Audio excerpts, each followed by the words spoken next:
حقك عليا افتكرتك من أهلي.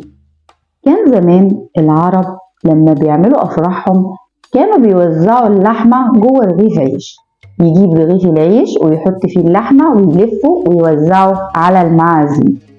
فصاحب الفرح لو لقى عدد قطع اللحمة أقل من عدد الحضور فبيعمل إيه؟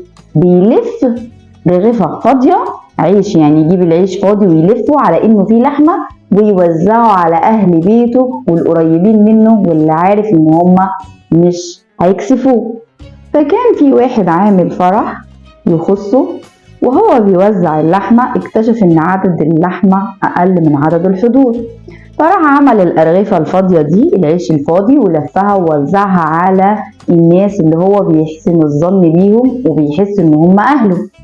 فواحد من اللي خدوا العيش حاف نده عليه قال له يا أبو فلان الرغيف ده فاضي.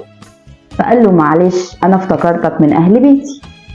ويا ريت نتأكد من الناس اللي احنا هنوزع عليها الأرغفة الفاضية علشان ما نوزعش ثقتنا للناس اللي غلط وفي الآخر هم اللي بيرتاحونا.